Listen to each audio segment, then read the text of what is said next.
I deformuar, është vështirë të flitet për humbje apo për fitore në fund. I deformuar në kontekst? I deformuar në kontekstin që në momentin që presidenti dekreton datën e zgjedhjeve pa marrë parasysh kushtetutën edhe pa marrë parasysh... Tani po i dilni në mbrojtje Veliajt? Jo, nuk po... Cili është aspekti kryesor? Se deri dje thonit që Velia do të shkarkohet e është korruptuar.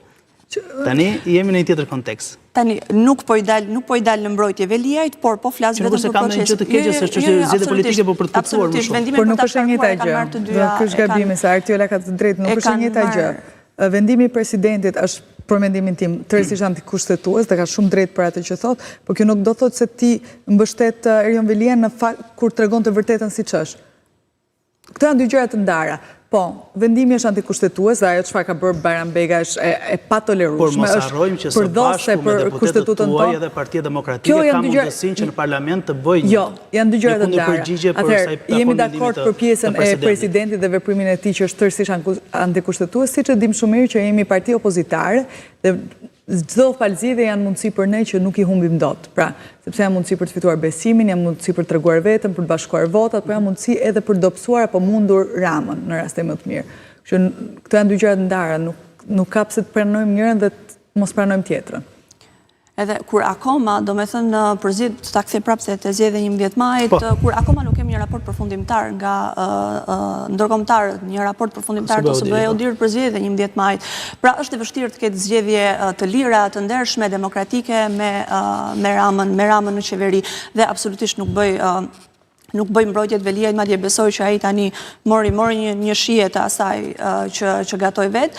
Por çështja është që vendimi i presidentit prek realisht pluralizmin dhe është shumë i rrezikshëm sepse precedent të tillë, jo vetëm në këtë rast, po flasim për zgjedhjet e bashkive, është shumë i rrezikshëm dhe për stabilitetin politik në vend. Pra është një proces që ka filluar me polemika. Nëse ndalemi disi tek Partia Mundësia, do të kërkoja pak vëmendjen, e di që je shumë vonë me kohë, nuk do të mbaj shumë gjatë. Bashkëpunimi i bërë në këtë çast, ju për shembull brenda partisë tuaj, brenda nismës tuaj, keni refuzuar dikë nga subjektet politike, për shembull Erlind Qorin, Adreti Klapajn, apo nuk ka patur kushte të tilla? Absolutisht, sepse siç është shprehur edhe në fillim, ne dim se sa e rëndësishme është çdo vot, sidomos në këtë betejë, dhe kushdo që do jetë kandidati i opozitës do i duhet çdo vot, qoftë votat e Erlindit, qoftë votat e Adriatikut, të mundësisë me radhë. Ndoshta nuk e di nëse do bjetë, për shembull nëse mund të arrihet konsensusi me gjithë drejtuesit e partive politike, por duhet shtrirë dora të paktën të gjithë votuesve, edhe votuesve të Erlindit dhe votuesve të Adriatikut dhe me radhë. Pra, kjo ka rëndësi, sepse për ne çdo vot do jetë e rëndësishme në këto zgjedhje.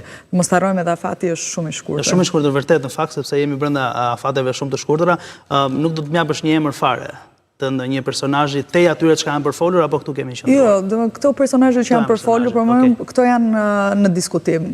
Domethënë, dy personazhet kryesor ka qenë Ermal Hasimi dhe Lira Çepani deri tani. Duke të kërkuar ndjes se ju vënova pak në kohë, edhe duke ju uruar jetë të lumtur dhe trashëgime me këtë rast. Faleminderit. Jeni lirë të lëvizni